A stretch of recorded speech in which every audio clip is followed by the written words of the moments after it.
Muy bien, Reinita, me parece muy bien.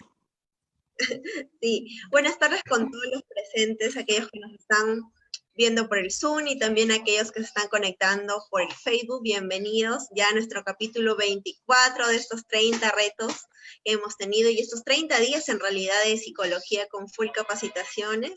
Y el día de hoy nos acompaña una gran persona, ¿sí? Psicóloga María del Carmen Garrido Hidalgo. Ella es licenciada en Psicología de la Universidad César Vallejo, egresada de la maestría en Psicología Clínica y de Salud en la Universidad Mayor de San Marcos, titulada en Psicología Organizacional, psicoterapeuta gestal, 10 años de experiencia profesional en el campo clínico, certificada en entrenamiento de técnicas de integración cerebral y actualmente psicóloga del equipo de la atención de servicios psicológicos de la Universidad César Vallejo y atención particular virtual. Muy bien, el día de hoy nos acompaña esta especialista con un tema muy importante que es la gestión de nuestras emociones desde la mirada gestáltica, un tema muy importante ya que es un enfoque que nosotros quizás no conocemos a profundidad y el día de hoy yo sé y estoy segura que con esta dinámica que vamos a ir trabajando vamos a entender. Entonces, yo recibo con fuertes aplausos virtuales, digo yo, porque mis aplausos son así, a la psicóloga, entonces Miss, le doy pase para poder continuar con la...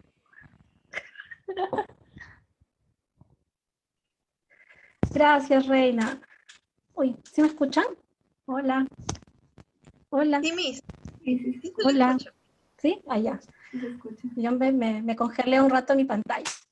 Bueno, buenas tardes con todos los que están conectados a través de Zoom, a través de Facebook y todas las plataformas que estén conectadas por allí. Como les comentó Reina, yo soy psicóloga, tengo mayor campo de experiencia en el área clínica, llevo ya 10 años trabajando allí y cuando me invitaron para poder participar de este encuentro, me preguntaron qué tema podría tratar y me parece que algo muy importante que podemos hablar y que he visto en mi práctica diaria que genera dificultad en las personas es justamente la gestión de emociones. Por eso es que escogí este tema. He tratado de hacerlo lo más digerible posible para que todos podamos entender un poco más de las emociones, pero desde esta mirada de la gestal, que quizás puede ser bastante diferente a cómo lo enfocan otras ramas de nuestra carrera. No sé si todos los que están viendo aquí sean psicólogos, pero he tratado de considerar la información de la manera más sencilla posible para que todos los que nos estén viendo puedan realmente llevarse información valiosa. ¿Sí? Entonces, a ver, voy a compartirles acá mi pantalla. Voy a compartirles acá esto para poder empezar con algunas ideas.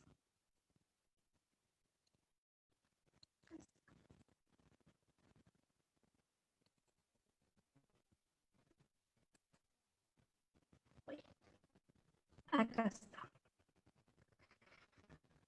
Listo. Bueno, las emociones.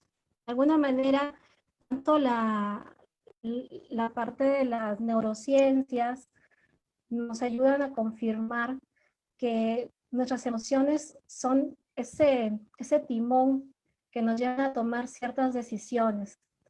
Desde lo más simple que puede ser cómo vestirnos el día de hoy, hasta lo más complejo de nuestras vidas. Y las emociones están inmiscuidas en cada una de las acciones que tenemos. Por eso es que es muy importante tenerlas en cuenta. Empezar quizás a desarrollar o estimular un poquito más nuestro entendimiento sobre las emociones, en especial en nuestra vida personal.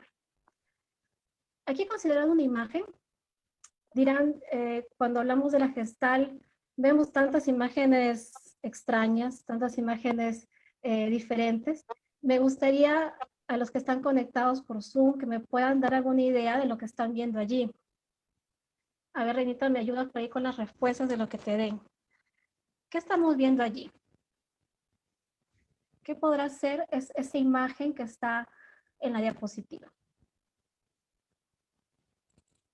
Uy, me fui.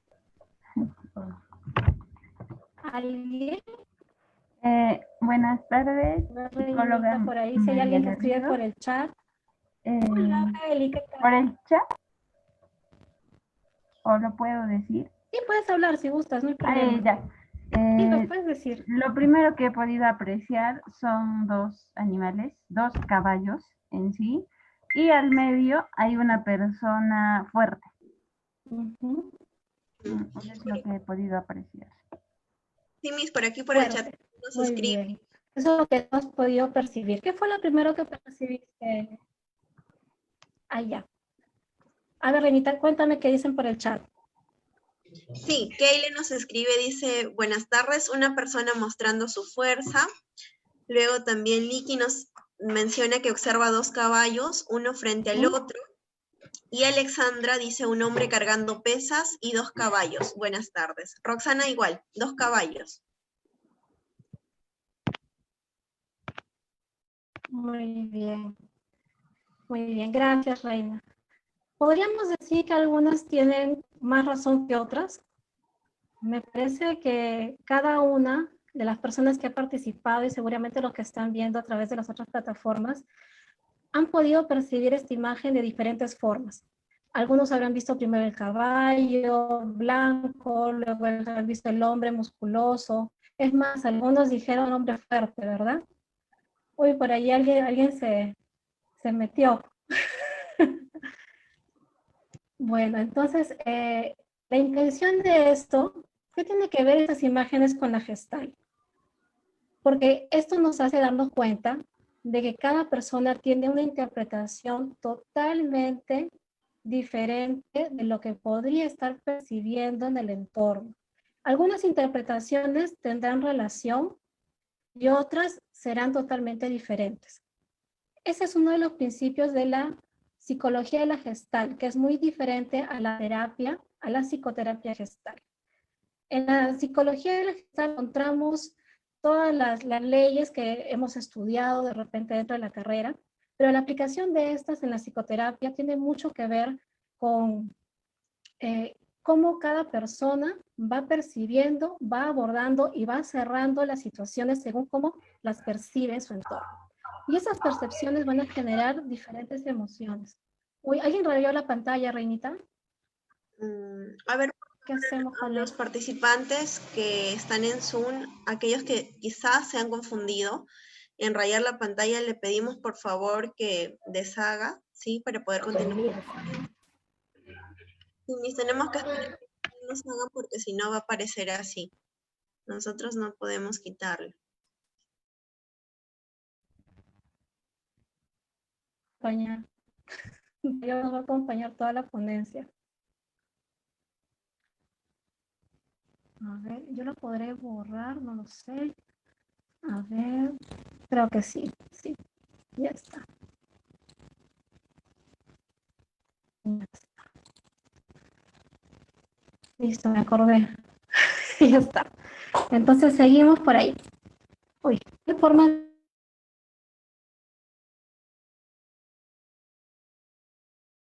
una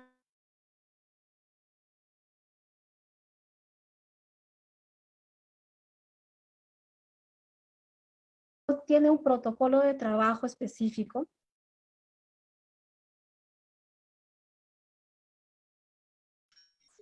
Miss Mari, ¿me escucha?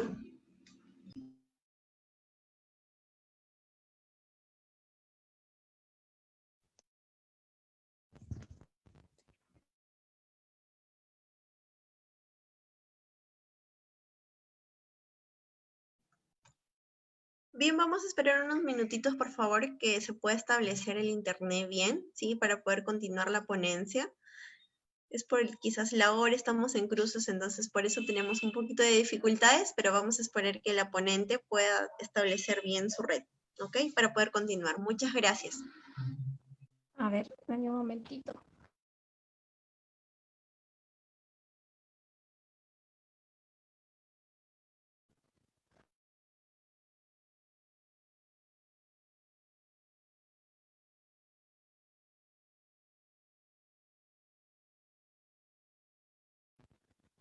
¿Sí me escuchan ahora? ¿Sí me ven? Sí se la escucha, Miss, ahora. Ya no, sí me ven, si no salgo congelada ni nada. Sale congelada, Miss. Sale congelada. ¿Puede dejar de compartir sus pantallas, Miss, y volver a, por favor, compartirla? A ver, vamos a intentarlo otra vez, si no, se los cuento. Ya. Vamos a intentar.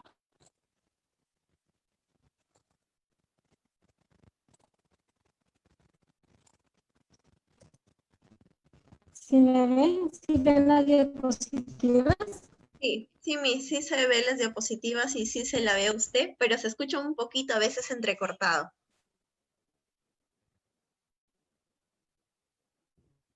Ya. De repente mejor sin las diapos. Entonces, A a ver, ver, vamos. ¿ahí se me escucha mejor? Uy, ya no te escucho. Sí, sí, se le escucha bien. Ya, ya, Reina. Entonces, a ver, les voy a compartir la pantalla cuando sea muy necesario, ¿sí? Por mientras yo les voy a ir hablando. Entonces, les comentaba, ¿no? Con respecto a la gestal. Cada persona va a tener una forma de interpretar los diferentes estímulos del entorno. Estos estímulos van a variar. Pueden ser situaciones ambientales, pueden ser relaciones interpersonales, pueden ser problemas del día a día, el estrés del trabajo, ¿no? Hay diferentes estímulos que van a ser interpretados de diferentes formas. A esto hace relación todas estas imágenes extrañas que vemos de repente con respecto a la gestal, que claro, están fundamentadas en lo que es la psicología de la gestal, más no en la terapia, pero que son muy aplicables para la psicoterapia. Ahora, la psicoterapia gestal tiene una orientación humanística y una base fenomenológica. Por ello es que nosotros trabajamos mucho al darse cuenta. El darse cuenta de qué nos va a ayudar. Nos va a ayudar y te va a ayudar a ti que me estás escuchando en la ponencia, te va a ayudar a generar autodescubrimiento. Sí, autodescubrimiento.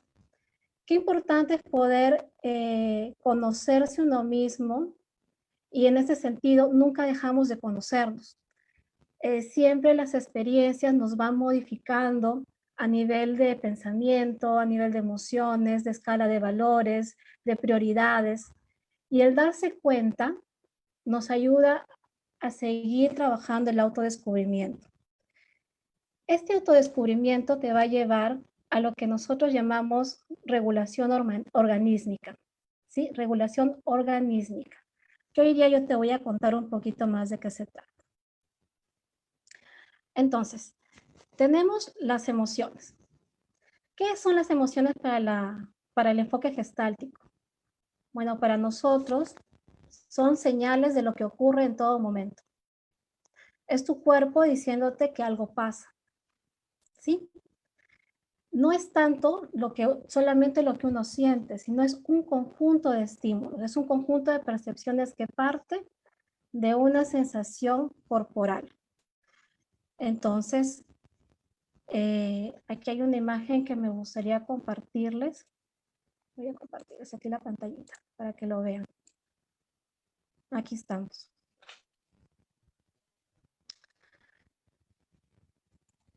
Entonces,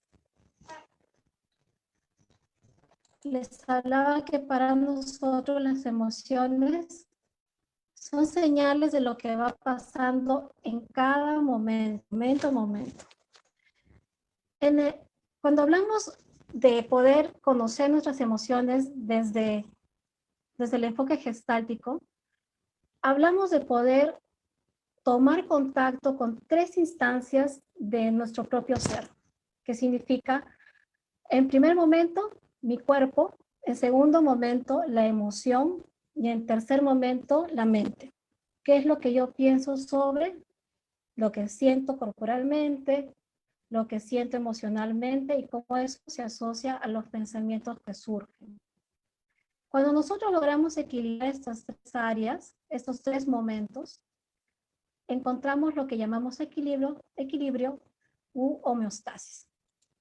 Sí, entonces, la pregunta de repente, ¿no? ¿Cómo alcanzamos la homeostasis?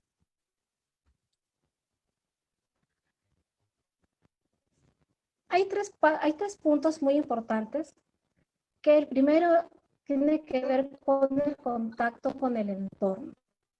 Estar en contacto a veces no es fácil. ¿Aló? Ah, ya, sí escuchan. Estar en contacto con el entorno a veces no es fácil, ¿verdad?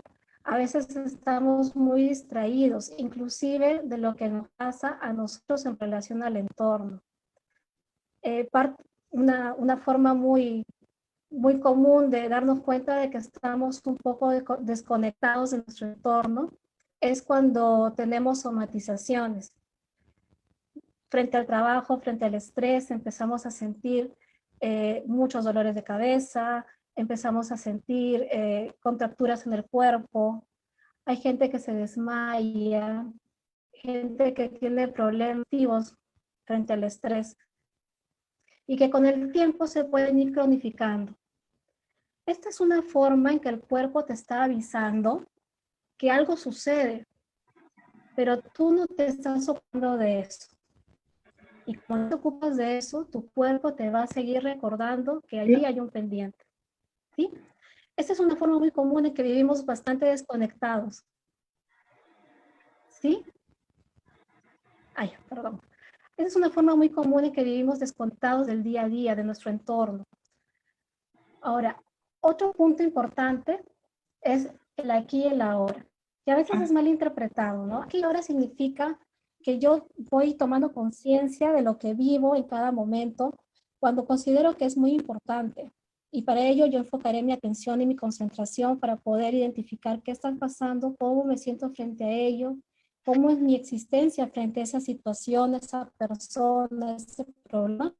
Y luego de eso, ¿qué haré? El punto que está en mis diapositivas, que es la responsabilidad.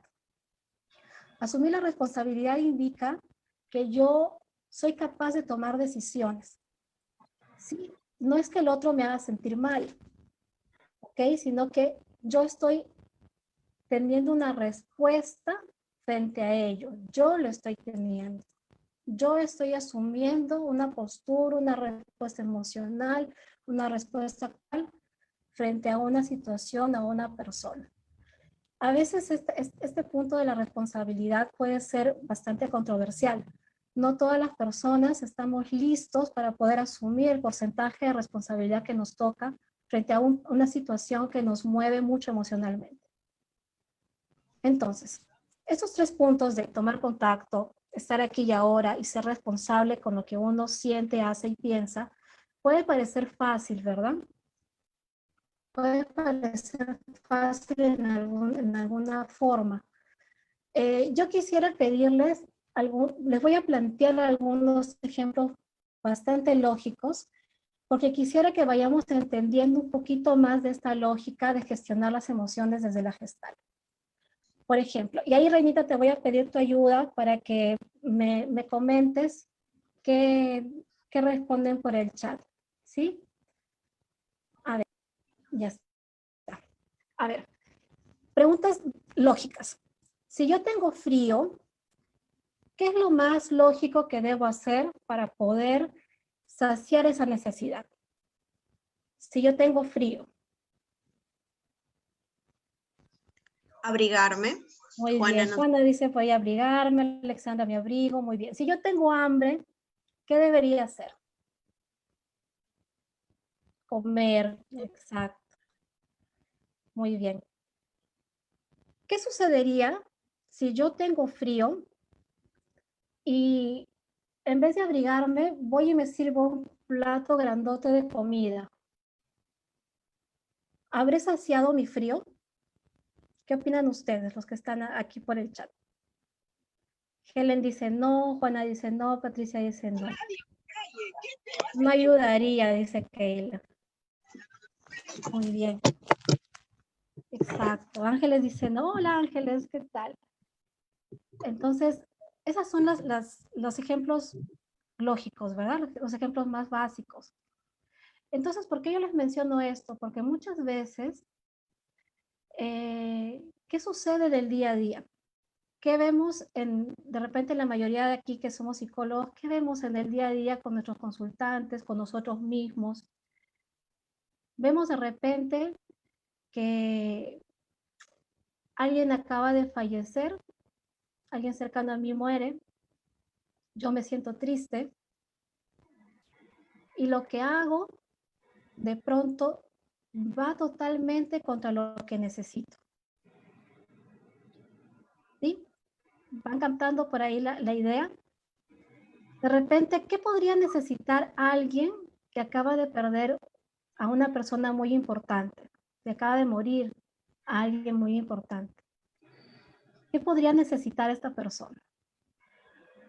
¿Qué sería? Palabras de, puede ser palabras de aliento. Ya, palabras de aliento, muy bien. ¿Qué más? Libertad dice cariño, muy bien. Juana dice consuelo, un abrazo, muy bien.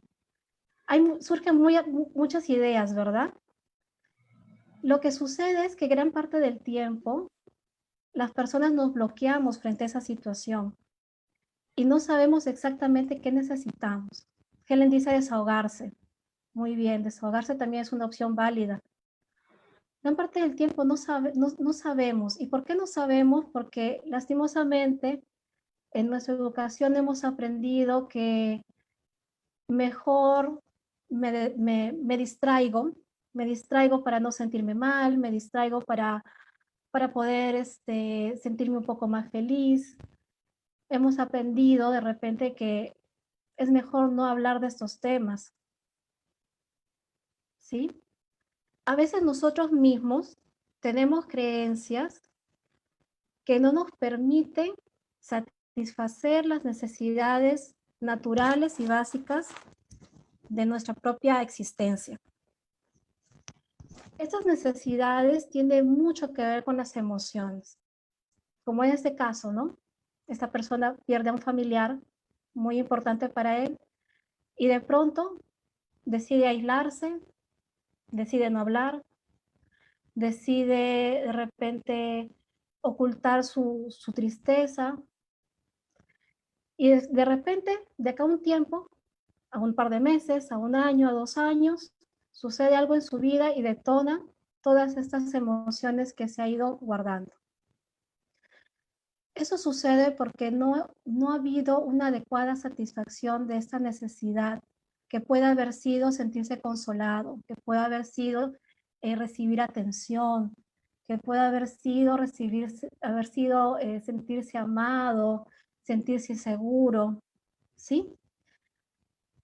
Este ejemplo lógico de pensar, si yo tengo hambre, voy y busco algo que comer, a pesar de que sea muy básico y muy lógico, es lo mismo que nosotros utilizamos dentro de la mirada gestáltica para poder ayudar a las personas a que vayan entendiendo desde el darse cuenta y el autodescubrimiento qué es lo que ellos mismos necesitan para poder satisfacer estas necesidades y poder calmar las emociones que podrían estar embargándoles en ese momento.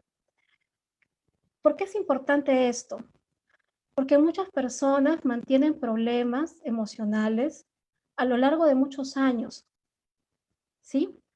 Y con el tiempo, al cronificarse, esto de todas maneras redunda en un problema de salud física crónica. Por eso es tan importante reconocer nuestras emociones, darnos el tiempo de abordarlas e identificar qué puedo hacer para cada una de las situaciones que me toca vivir y cómo las experimento. En este punto yo quiero contarles, para que de repente quede un poquito más claro, quiero contarles un breve caso, ¿no? Este es el caso de Camila. Camila es una señorita de 25 años. Ella, así como todos nosotros, está hacinada, está en la pandemia, no puede salir de casa. Ella estaba 3 años ya en una relación con un chico con el que estaban entre idas y venidas, ¿no? Todo el tiempo terminaban, regresaban. Y en la pandemia, en medio de esta cuarentena, él decide terminar con ella.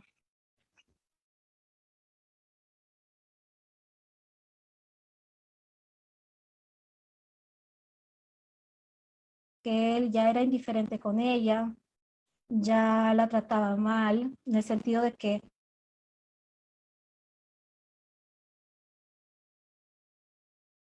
esperaba de él como su pareja. En este momento ya no lo puede buscar, no puede ir. Las medidas de...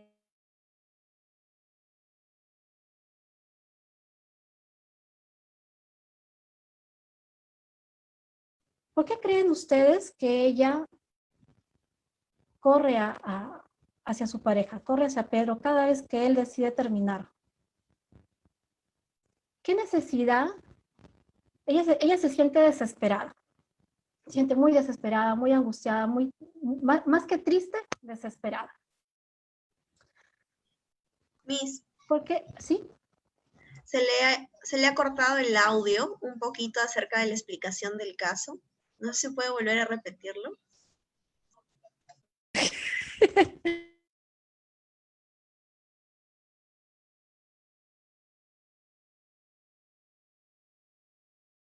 Estaba preguntándoles, ¿no?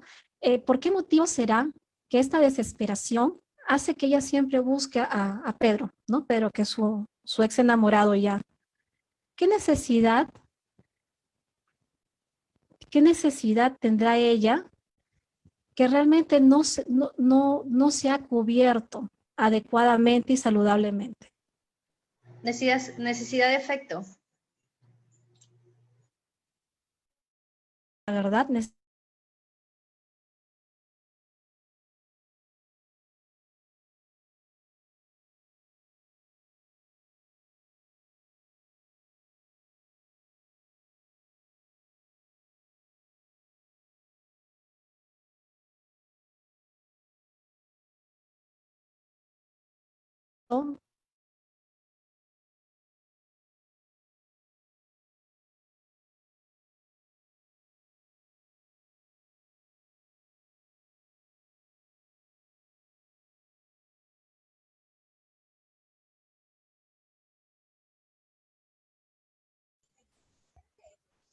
Bien, chicos, disculpen, vamos a esperar un ratito para que se pueda volver a conectar. Sí, hay problemas de internet.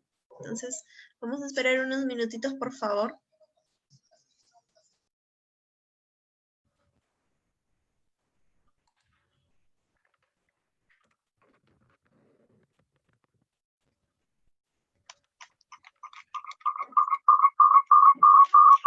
Hola.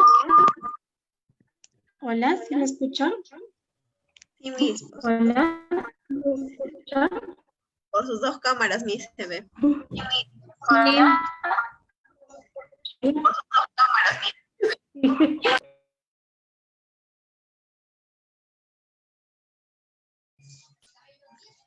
Miss, su audio está cerrado. Ahí está. Ya estoy aquí. ¿Me escuchan? ¿Mejor? Sí, ahora sí la escucho. Ya. Vamos a estar desde el celular, no queda de otra. Así que, vamos, esas son cosas que pasan cuando se está en vivo, pues, ¿no? ¿Qué vamos a hacer? Vamos a tratar de adaptarnos creativamente. Bien, entonces, Reinita, pero sí, desde aquí no puedo chequear mucho el chat. Ahí sí te voy a pedir todo tu apoyo porque no me permite mucho celular ingresar rápidamente al chat. Sí, Miss, no se preocupen. Aquí estoy atenta yo. Gracias. Bueno, entonces regresábamos al caso de Camila, ¿no? Por ahí algunos decían falta de afecto, ¿verdad? Les hablaba de que el afecto es una de nuestras necesidades básicas también. Nosotros como seres relacionables necesitamos estar en contacto, sentirnos aceptados, sentirnos queridos, sentirnos que somos valiosos para otras personas. Y este comportamiento de Camila, yo les preguntaba, ¿podrá ella de alguna manera cubrir y satisfacer esa necesidad con Pedro? ¿Realmente podrá hacerlo? ¿Qué opinan ustedes?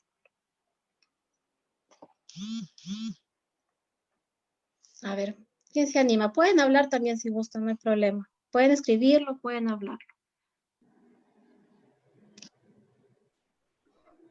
Pedro ha terminado con ella. ¿Podrá satisfacer esa necesidad con él? No, dice Rolando, creo, ¿no? A mí me aparecen aquí unos mensajitos. Sí, no, dice Rolando. Ujú. Muy bien. No creo, dice Libertad. Muy bien. ¿Y qué sucede con Camila? Sí, Que ella ¿viste? insiste. Parece que Patricia levantó la manito porque quiere comentar algo. Patricia. Sí, Sí, sí, comenta. buenas tardes. Me parece de que viene desde la niñez que ella siempre fue desvalorizada. Entonces, al terminar una relación, ella se siente como sin piso, vacía, y lo que trata es de captar su atención o tratar de volver a retomar la relación para que ella no se sienta tan vacía, tan mal. Pero yo creo que una persona así no hace un buen complemento para una pareja y el novio, el enamorado habrá visto su debilidad y por eso que la manipula y puede hacer con ella lo que quiere, ¿no? Ujú. Gracias, Patricia. Sí. Esto que les cuento suele pasar mucho.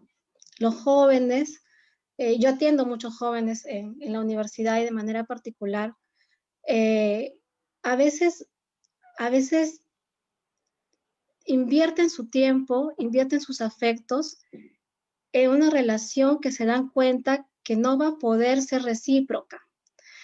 Y el problema de esto no es que no sea recíproca, es que persisten en buscar la satisfacción de esta necesidad básica en esa relación. ¿Sí? ¿Sí me dejo entender? En este momento el entorno, el contacto con el entorno vendría a ser su pareja. Este entorno no va a cambiar. Esta persona no va a de repente a persistir en una relación con ella porque en este momento ya terminó. Y vamos a agregarle al caso, ¿no? Él ya terminó definitivamente con ella. A veces frente a esta situación la gente se deprime, ¿verdad? Se sienten muy tristes, llegan a unos episodios depresivos significativos. Y es porque siguen insistiendo en satisfacer estas necesidades básicas con un entorno que no les favorece, que no le va a poder brindar esto. ¿Ok?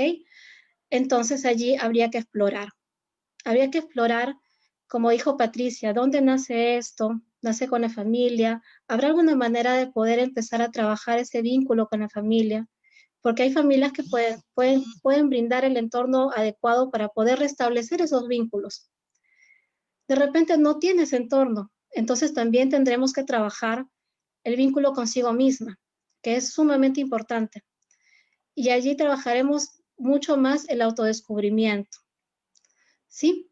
Entonces vemos que nuestras emociones nos siguen haciendo tomar, nos siguen llevando a tomar ciertas decisiones que nos puedan ayudar a encontrar un rumbo, o también nos pueden llevar, si es que no las entendemos, no las identificamos apropiadamente, nos pueden llevar a otros problemas de nuestra salud, como les comentaba, tristezas muy profundas, depresiones y otros problemas de ansiedad, que ya tienen relación con una desatención crónica de nuestras emociones.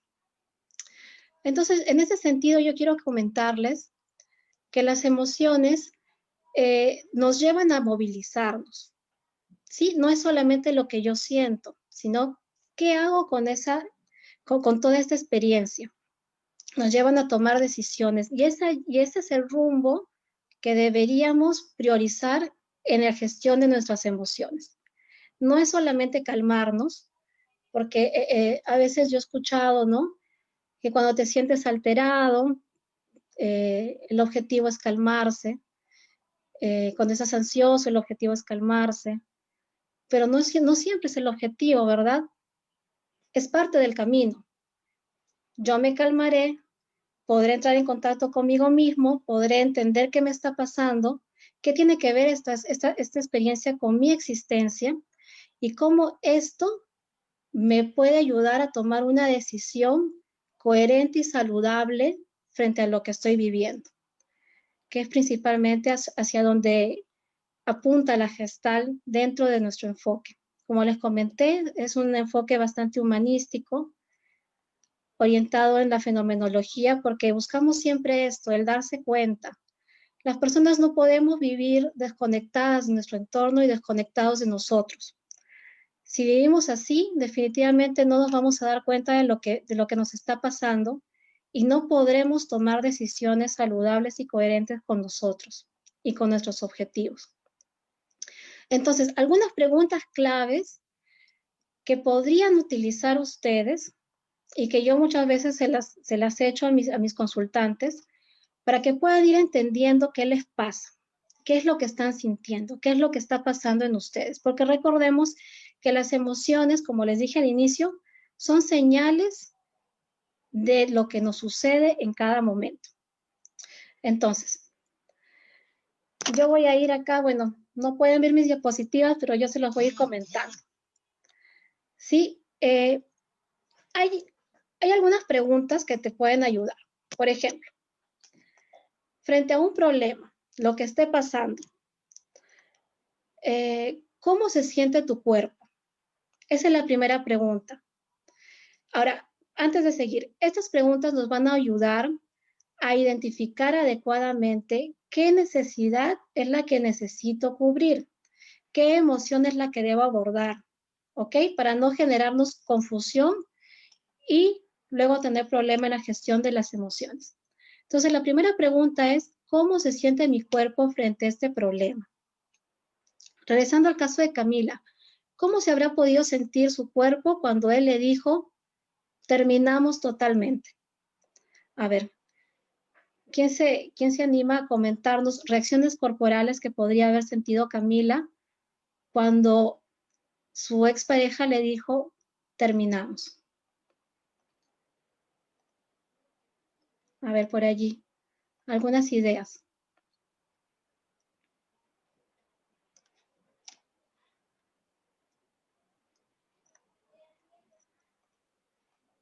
Ya, temblor, muy bien. Falta de aire, taquicardias, agitación. Muy bien. Esto es importante. ¿Por qué? Porque muchas personas estamos desconectadas hasta de nuestro cuerpo. No nos percibimos. Entonces, ¿por qué empezamos del cuerpo? Porque el cuerpo, ganas de llorar sin control, dice Patricia. Claro, la reacción física serían las lágrimas, ¿verdad? Empieza a llorar. Muy bien. Entonces, es importante darnos cuenta y enfocarnos en primer lugar en qué pasa con nuestro cuerpo cuando enfrentamos una situación. ¿Por qué? Porque el segundo paso es preguntarse, si mi cuerpo pudiera expresarse en palabras, ¿qué diría que le está pasando? Si el cuerpo de si el cuerpo de Camila está temblando, quizás su cuerpo podría decirle que algo malo le está pasando. Y ahí viene la tercera pregunta. ¿Con qué emoción se asocia esta sensación física? Ustedes que me están escuchando, ¿con qué emoción podría asociarse una sensación física de temblor, por ejemplo? Desde su experiencia, ¿no? No podemos hablar de la experiencia de Camila, pero desde su experiencia. Una sensación física de temblor. Miedo, dice Libertad. Muy bien, miedo. ¿Qué más? Nerviosismo. Si tuviera un nudo en la garganta, ¿con qué emoción podría asociarse eso? Angustia. Angustia, muy bien. Si de pronto el estómago lo siento así, vacío, de pronto. Tristeza, dicen por allí, muy bien. Si de pronto empiezo a sentir mucho calor, mis manos empiezan a endurecerse. ¿Qué tipo de emoción, con qué emoción me asocia esta reacción corporal? Con ira. Con ira. Muy bien, Helen dice enojo. Exacto. Entonces, ¿qué sucede, por ejemplo, con las personas que viven algo, les da mucha ira, mucho enojo, y en vez de atender esa ira y enojo, se van a comer, por ejemplo, o se van de compras, o de pronto se echan a dormir. ¿Estarán atendiendo su proceso emocional?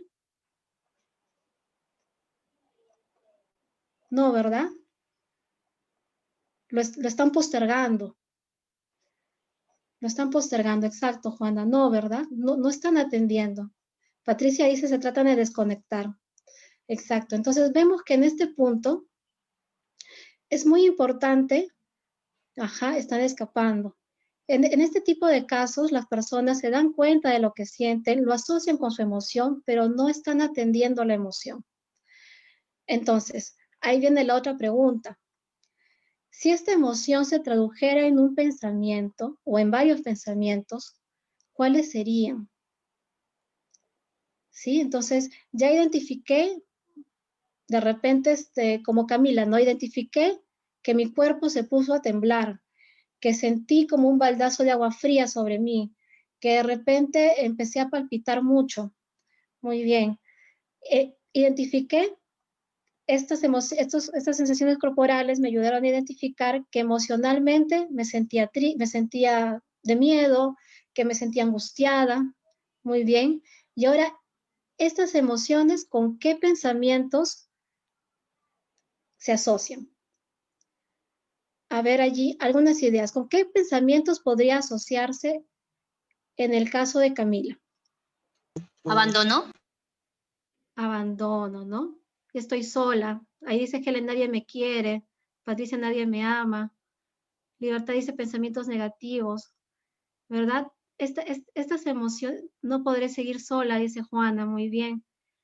Estas emociones van a despertar en nosotros ciertas creencias, ciertos pensamientos, ciertas percepciones que hemos tenido y que hemos aprendido a lo largo de nuestra vida, a través de nuestra experiencia, con nuestra familia, como comentaba Patricia, ¿no? La familia siempre es el ente donde aprendemos todo, cómo resolver un problema, cómo generar problemas y todas las cosas. Helen dice que también piensa en culpa, también. Entonces, se despiertan gran cantidad de pensamientos que se asocian, y si se dan cuenta, se están asociando adecuadamente. Empezamos por el cuerpo, vemos qué emoción, en relación a la sensación corporal, qué emoción aparece, y en relación a esta emoción, qué pensamientos aparecen. A partir de eso, es que nosotros podemos decir, vamos a trabajar la culpa, vamos a trabajar el duelo, vamos a trabajar la autoestima. Pero si una persona se quedó en solo sentir o en no sentir, en desconectarse, entonces definitivamente no va a poder gestionar adecuadamente la emoción que está viviendo en ese momento. Y es muy probable que esa emoción persista en otras relaciones, ya sea en la relación con otra pareja, ya sea en la relación con otras personas significativas, con otras personas de autoridad, ¿sí? La emoción mutua. ¿Cómo así la emoción mutua, Juana? Sí, muta. La emoción no muta, sino que permanece y se va proyectando en las diferentes personas significativas que aparecerán en nuestra vida y que detonen esas emociones. Exactamente. Por eso es que es muy importante poderlas abordar en el momento que aparecen. Ahora, estas preguntas que les he hecho, que les he brindado y les he pedido participación, los pueden usar con ustedes mismos también. Y es importante, ¿por qué? Porque te permite seguir autodescubriéndote. El autodescubrimiento es una de las herramientas, de los resultados, mejor dicho, que busca la Gestalt. Nosotros no vemos que las personas deban ser de una forma o deba existir alguna manera exacta de poder abordar un problema. No hay recetas mágicas, pero sí impulsamos mucho el autodescubrimiento. Por ejemplo, ¿no? Les comento algunos otros casos. Conocí a una señorita que a sus 27 años no sabía qué le gustaba hacer y sentía mucho miedo. Nunca se había dado la oportunidad de hacer muchas cosas porque pensaba que le iba a ir mal. De fondo había muchos aprendizajes familiares y de fracaso que sustentaban ese miedo. No había autodescubrimiento.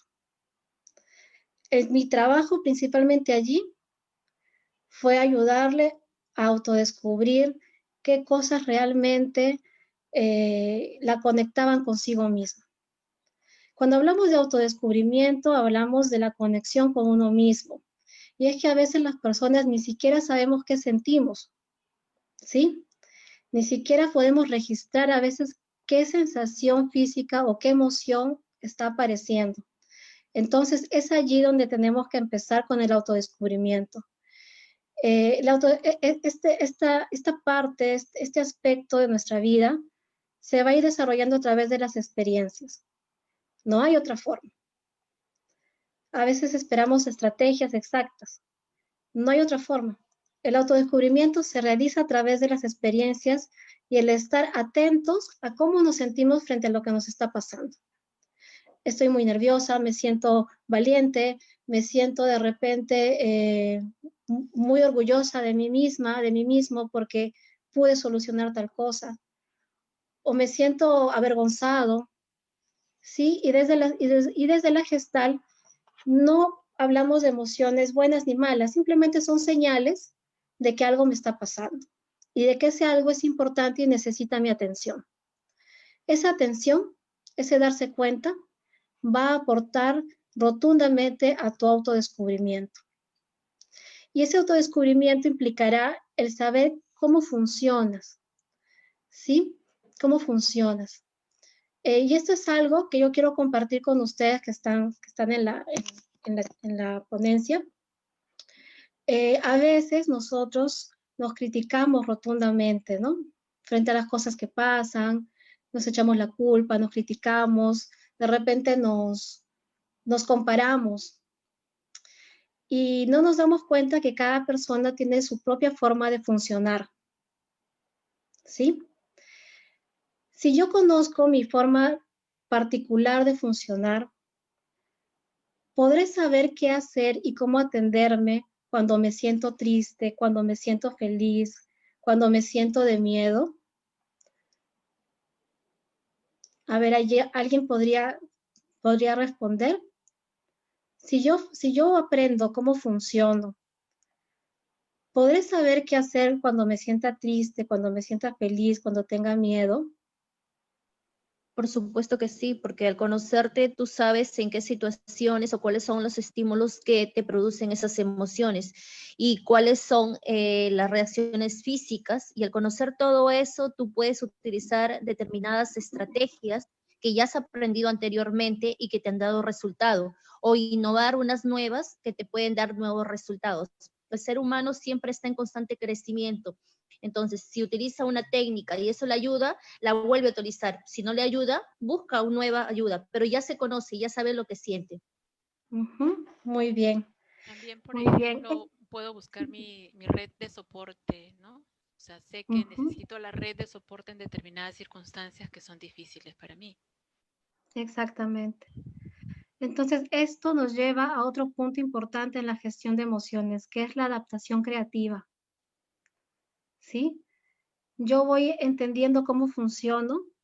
De repente, cuando estoy estresada, necesito desconectar mi mente un poquito y de repente lo que necesito es,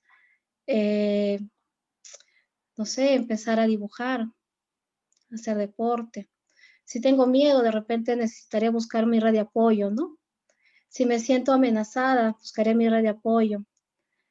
Si siento tristeza, de repente hay personas que desean experimentarlas primero por sí solos y se darán un tiempo a solas para poder sentirla y en base a eso decidir qué hacer.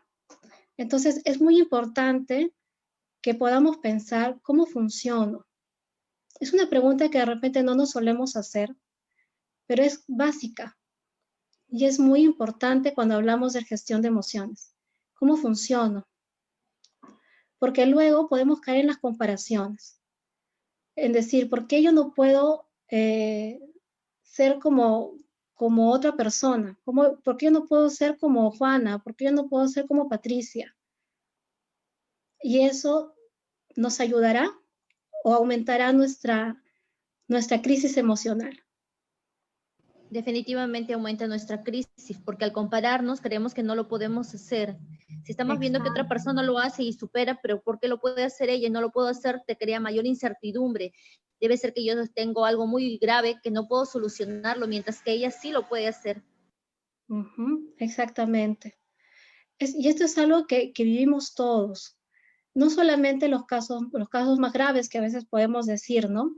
De repente yo les hablo de esta experiencia de mi atención de personas con algunos problemas que solamente necesitan orientación y consejo, pero también personas que tienen algún diagnóstico psiquiátrico, ¿no? Y ellos, todos nos cuestionamos, ¿por qué yo no puedo hacer esto? ¿O por qué yo no puedo manejar mi ira de esta forma como lo haría otra persona? Y es que no estamos tomando atención a la necesidad que tenemos de manera personal y cómo funciono para poder abordar esa emoción. Por eso el autodescubrimiento es básico y es preguntarnos cómo funciono yo frente a esta emoción, frente a esta emoción que me embarga. Esto nos va a llevar a otro punto que es muy importante, que es la autoaceptación. En la gestión de emociones, desde el enfoque gestáltico, la autoaceptación es muy importante porque quito todas las comparaciones, me entero y me doy cuenta de que yo funciono de una manera muy particular y entiendo cómo atenderme, ¿sí? Entiendo cómo hacerme cargo de mí. Yo puedo recopilar en los demás información importante, puedo intentarla, pero siempre muy atento y con el foco de atención en cómo esto redunda en mi bienestar y cómo esto me ayuda a resolver las situaciones. No quiere decir que siempre se va a resolver a tu favor, ¿verdad? Pero vas a estar siendo consciente de que hay cierto porcentaje de responsabilidad en ti para resolver algo y hay otro porcentaje que le corresponde a otros. Y allí ya no hay mucho que hacer. Esto nos lleva a replantear ciertas cosas. Te va a llevar a replantearte tu existencia frente a los problemas, tu escala de valores, tus prioridades, las estrategias de afronte y todo ello para poder utilizarlo de forma creativa. Nosotros tenemos una capacidad creativa impresionante, que a veces no lo utilizamos para la resolución de problemas y para poder abordar nuestras emociones. Y hoy día yo quiero comentarles y quiero recordarles que nuestra creatividad tiene que estar inmersa en todo nuestro quehacer relacionado al autodescubrimiento y al manejo de nuestras emociones. Lo que a Milagros le funciona, no necesariamente le va a funcionar a Patricia o a Juana, ¿verdad? Cada una tendrá una forma diferente de poder explorar y dar un sentido a lo que está viviendo. Entonces, esto me hace recordar mucho una frase de Héctor Salama. Quizás muchos de los que estamos aquí conectados han escuchado sobre Héctor Salama, un gran psicoterapeuta, de la mirada gestal. Pero hay una frase de él que me gusta mucho, que dice, el que juzga no comprende, el que comprende no juzga. Lo voy a repetir. El que juzga no comprende, el que comprende no juzga. Y a mí me hace pensar eso mucho en cómo uno va descubriéndose y va dándose cuenta que es una persona única, ¿sí? Y me hace pensar mucho en cuán desconectados a veces estamos de esa vivencia, de esa experiencia. No sé de qué manera lo interpretan ustedes, me gustaría saber, ¿no? Lo vuelvo a repetir la frase.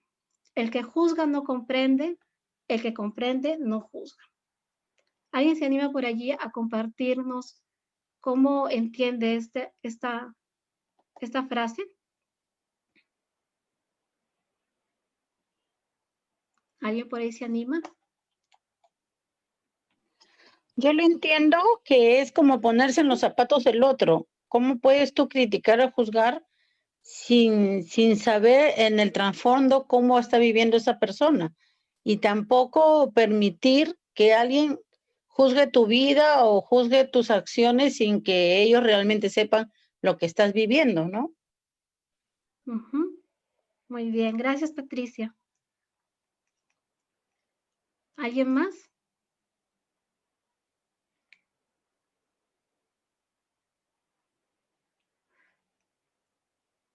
Es una frase que nos hace pensar.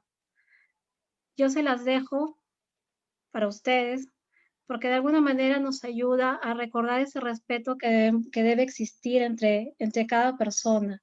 La existencia y la forma de percibir la existencia de uno mismo y del resto siempre va a variar. Y ello no es malo, al contrario, es esperable. El reconocer que tú y yo somos diferentes, que tenemos diferentes formas de expresarnos, de percibir las cosas, de dar importancia a algo o no, es justamente lo que nos va a ayudar a reconocer que yo soy alguien totalmente diferente, tengo emociones totalmente particulares y que soy yo quien va a tener que identificarlas y abordarlas según mi ajuste adaptativo, según mis estrategias, según lo que a mí me podría funcionar. En ese camino hay infinidad de cosas que podemos hacer. Desde la terapia, bueno, la terapia gestal tiene una gran variedad de actividades dinámicas que nos ayuda a tomar contacto con nuestras emociones y que cada uno puede ir descubriendo de qué forma atenderlas. Pero en el día a día nosotros también podemos hacerlo con esas preguntas que les había dado para poder enfocar mejor e identificar mejor qué es lo que nos está pasando. Les voy a volver a repetir. ¿Cómo se siente mi cuerpo? ¿Con qué emoción se asocia esto? ¿Y qué pensamientos aparecen?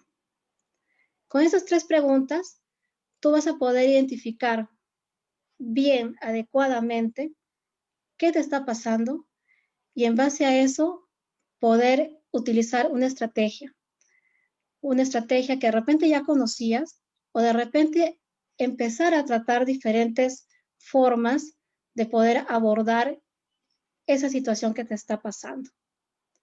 Sí, entonces, eso es lo que he querido compartir el día de hoy con ustedes. No sé si hay preguntas, si hay dudas, si hay algunas consultas que quieran realizar. Yo feliz de poder ir respondiéndoles.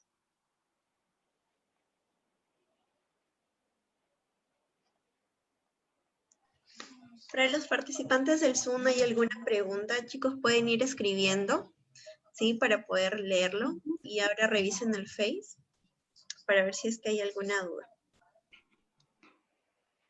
Dice Rolando, ¿es posible conocerse a sí mismo? Es muy posible. Es muy posible. Lo que no es posible es decir cuándo terminamos de conocernos, porque nosotros vamos cambiando en el tiempo. Y es algo, por ejemplo, que nosotros a veces no nos damos cuenta. Por ejemplo, ¿no? Cuando dejamos de ser niños y pasamos a ser adolescentes. Tenemos ahí un duelo hasta del cuerpo, porque nuestro cuerpo cambia. Y a veces no atendemos esto, ¿no? ¿Cómo podemos vincularnos con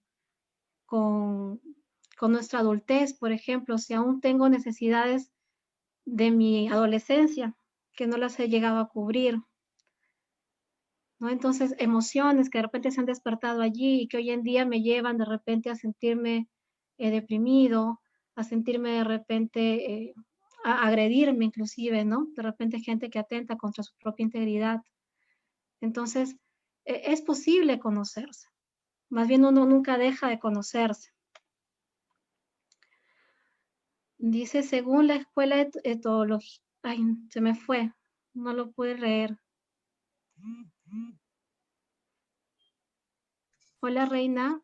Reina, no puedo ver aquí los chats. Porfa, ayúdame. Ya. Rolando, seguimos con Rolando. Dice, ¿qué técnica recomienda para conocerse a sí mismo?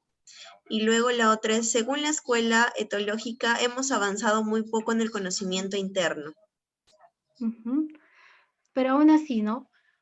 El conocerse a sí mismo significa estar atento a lo que nos puede ayudar a seguir desarrollándonos, estar atento a cómo me siento yo frente a las diferentes circunstancias y qué es lo que puedo hacer. Cuando yo intento algo y no me sale, ya es parte de tu autoconocimiento. Cuando intentas hacer, no sé, imagínate, ¿no? Que de repente en esta pandemia, ¿no? De repente perdiste tu trabajo y no te permiten salir a la calle. Entonces empieza allí una pequeña lucha interna, ¿no? De decir, ¿y ahora qué hago? Yo soy psicólogo, ¿cómo ejerzo mi carrera? Y empezamos a ver, y eso de repente te puede angustiar un poco y te puede dar un poco de miedo. Pero en el transcurso, cuando tú transitas por estas emociones, de pronto te das cuenta que tienes recursos para poder afrontarlos, ¿no? Y empiezas a desarrollarlos. Te das cuenta que puedes atender online, te das cuenta que puedes redactar contenidos para páginas especializadas, te das cuenta que de repente, no sé, tienes un negocio familiar en el que tú también puedes ayudar. Y todas estas experiencias, Rolando, aportan a tu autodescubrimiento. Y es estar atentos de qué manera aporta.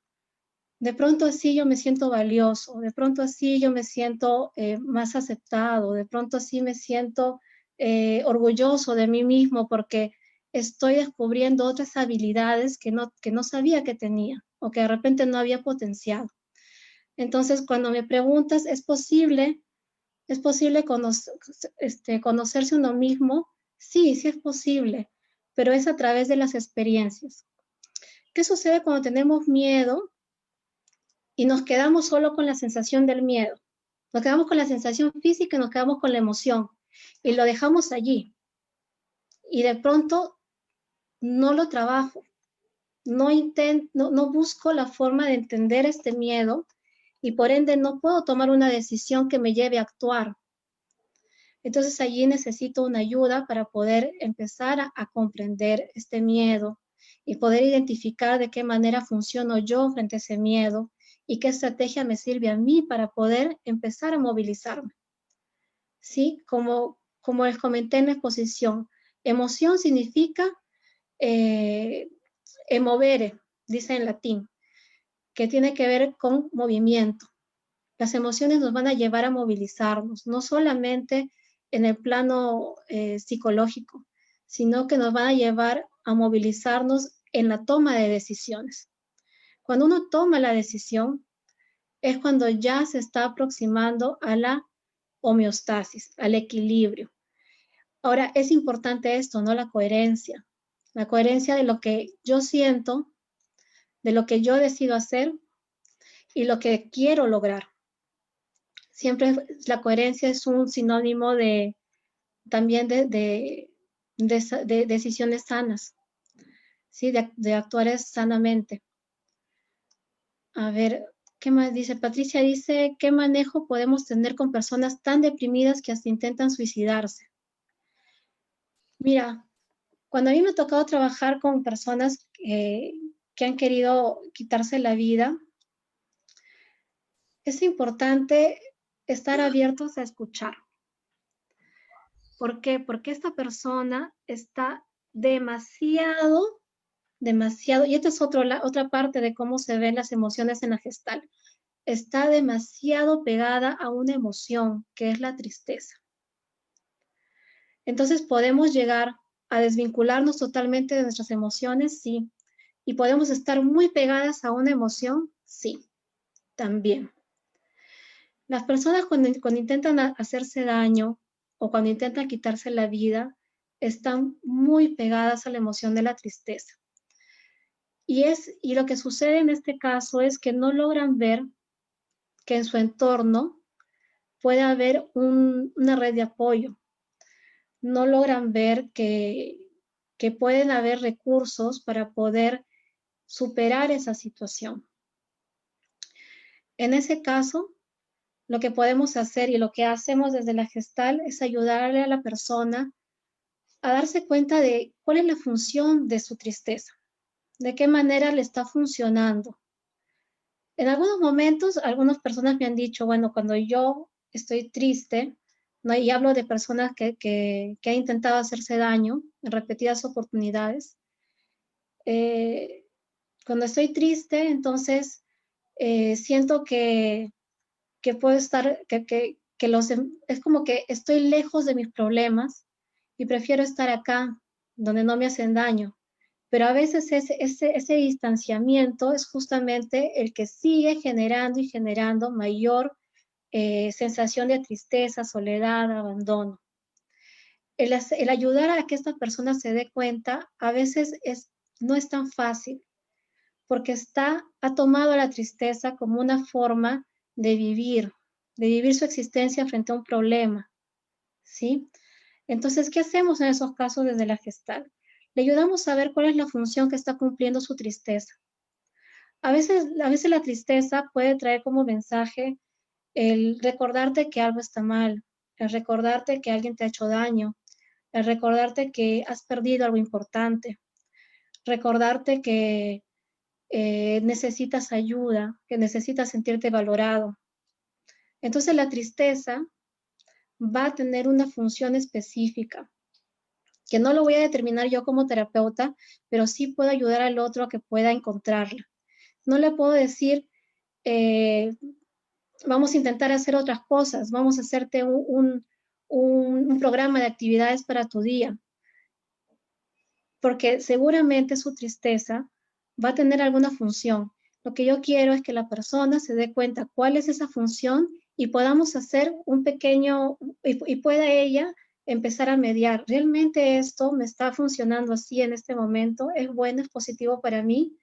Las personas van dándose cuenta de que no lo es tanto y empiezan a tomar acciones.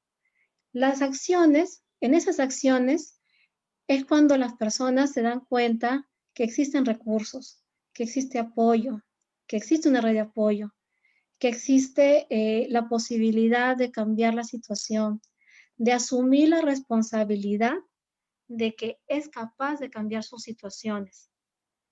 ¿Sí? Entonces, cuando trabajamos la tristeza en los casos de suicidio, bueno, de intento de suicidio de personas que se quieren hacer daño, es poder ver e identificar qué función está cumpliendo esta tristeza, qué te quiere recordar, qué es lo que te está allí haciendo ver y que tú no estás atendiendo de manera saludable, ¿no? No sé si con eso respondí tu pregunta, Patricia. No sé si habrá más preguntas por allí. Hay preguntas en el Face, aquí las voy a leer. Ya, Reinita. Dice, la primera, Miriam nos saluda y nos pone, realmente, bueno, dice, ¿es real sentir que no sabes expresar las emociones y no logras conectarte con ellas? ¿Cómo aprender a conocer nuestras emociones y a conectarnos? Ya. ¿Es real? Sí es real. Hay personas que les cuesta mucho saber qué están sintiendo. Y es porque a veces, y vuelvo al ejemplo que había dado, ¿no? A veces tenemos aprendido que yo me siento de esta forma, pero orgánicamente, físicamente no la estoy experimentando, ¿sí? Y eso es todo un trabajo de sensibilización que se hace en psicoterapia. ¿Cómo lo hacemos? A través de a través del trabajo corporal, lo hacemos a través de la pintura, lo hacemos a través de la escritura, porque lo que quiero es conectar mi emoción con la sensación corporal. Recordemos que desde el enfoque gestáltico, que es lo que yo estoy tratando de compartir con ustedes, abordamos estas tres áreas, el cuerpo, la emoción y el pensamiento, de manera encadenada, ¿sí? yo podré saber lo que siento realmente cuando le tome atención a mi cuerpo. No es solamente decir, yo me siento triste o yo me siento feliz, ¿no? Y quizás con lo que más problema hay con las emociones que solemos pensar que son negativas, ¿no? Por ejemplo, yo veo en consulta, ¿no? Y no me dejarán mentir. A veces las personas te dicen, eso a mí no me molesta, ¿no? Con ese tipo de expresión física. Y es porque no hay conexión, no hay un reconocimiento. O de pronto te pueden decir, es que, bueno, yo no tengo miedo. ¿Y qué te está diciendo su cuerpo, verdad? No hay un autorreconocimiento de cómo su emoción se conecta con el cuerpo. Por eso es que sí es posible que haya gente que no sepa qué siente. Es muy posible. Y la forma en que se trabaja ello es a través de, como les comentaba, podemos usar la escritura, podemos usar el dibujo, podemos usar la pintura, podemos usar diferentes estrategias corporales que ayuden a esta persona a ir conectando cuerpo, emoción, pensamiento. Es un trabajo constante, si lo es. Dentro de la práctica terapéutica se necesita cierto tiempo para poder trabajar ello si es que notamos que la persona está muy desconectada de sus emociones. Porque suele pasar, sí puede pasar. Listo, Miss. Aquí hay otra pregunta. Dice, ¿qué emoción experimenta una persona que tiene sueños de su niñez? Por ejemplo, si durante la infancia en lugar de jugar se dedicó a trabajar. Se dedicó a trabajar en la infancia. Bueno, creo que eso nos saca un poco del tema, pero igual voy a responder. Lo que pasa es que cuando hablamos de la infancia, hablamos de una etapa de la vida en donde el niño o la persona está en proceso de formación, no solamente en lo que es aprendizaje, sino es una formación inclusive orgánica. Y justamente las sensaciones de incertidumbre, de abandono, generan cambios neuronales. Hay áreas del cerebro que pueden verse totalmente afectadas cuando una persona está expuesta de manera prolongada a este tipo de emociones. Y estas situaciones que me dices, no ha trabajado desde pequeño, yo no sé en qué condiciones, de repente trabajó en la calle, trabajó haciéndose cargo de sus hermanos, haciéndose cargo de un familiar necesitado de ayuda, no sé. Todo eso genera un estrés innecesario en un niño que está en formación, inclusive en formación neuronal. Entonces sí, eso detona en nuestro cerebro como una alarma, y esta alarma lo mantiene en estado de emergencia por mucho tiempo. Es allí en donde podemos empezar a ver personas que les cuesta manejar la ansiedad, están siempre muy pegadas a ciertas emociones como la ira. Encontramos eso, ¿no? Entonces, sí, y no entendí muy bien la parte de los sueños. ¿Me lo podrías repetir, Reinita? Me perdí un poco en la pregunta. Con Claro, respecto a los sueños. sí. Dice, bueno, ¿qué emoción experimenta una persona que tiene sueños de su niñez? Ya, ¿qué emoción experimenta? Bueno, ahí habría que ver, ¿no? ¿Qué es lo que, en realidad, con respecto a las emociones de otros, no podemos opinar mucho, ¿no? Si han sido experiencias de la infancia, de abandono, de ansiedad, de angustia, de violencia quizás en sus sueños podrá experimentar ello. No sabría decirte, tendríamos que ver con esta persona qué es lo que está pasando. Pero de que hay un impacto emocional fuerte, inclusive a nivel neuronal, existe, ¿no? No sé qué otras preguntas habrán por ahí. Esas son las dos preguntas. Bueno, ya para culminar, la última pregunta es la siguiente.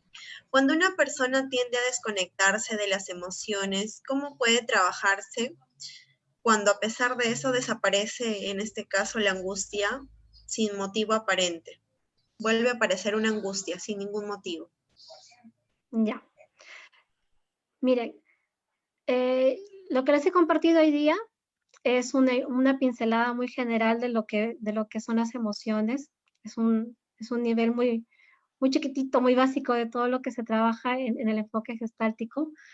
Pero cuando vemos esta alarma constante, ¿no? Sucede algo, por más pequeño que sea, y mi emoción es desproporcional. Entiendo que por ahí va la pregunta.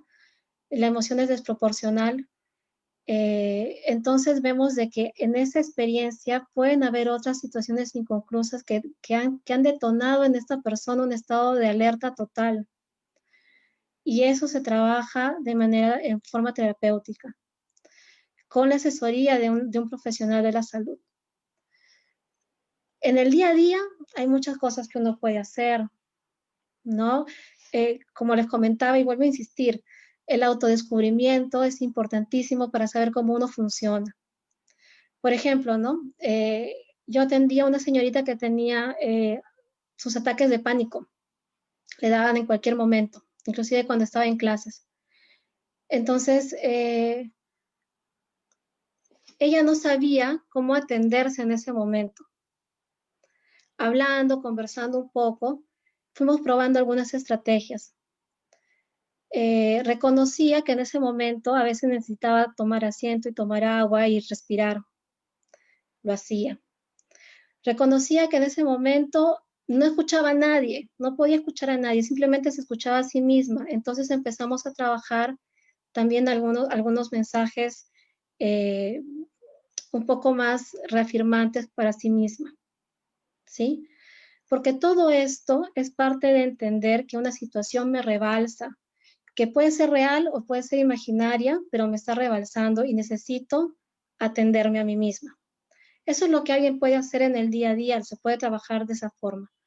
Pero para poder entender qué detonó esa emoción, qué hizo que sea desproporcional, eso se debe trabajar de manera terapéutica. Y debe ser dentro de un espacio terapéutico por un profesional de la salud. Entonces, si yo me lanzo ahorita a darte tips y sugerencias, quizás estaría faltando de responsabilidad porque nunca se sabe qué es lo que puede enmascarar estas situaciones y lo más propicio es trabajarlo dentro de un entorno terapéutico. La autoasistencia durante el día a día, pero el motivo, el trabajo de la emoción en el entorno terapéutico. Bien, gracias, Miss. Esas serían todas las preguntas. Bueno, y entonces para finalizar vamos a invitar, como lo mencioné al inicio, a todos los participantes que están en el Zoom, se puedan conectar por cámara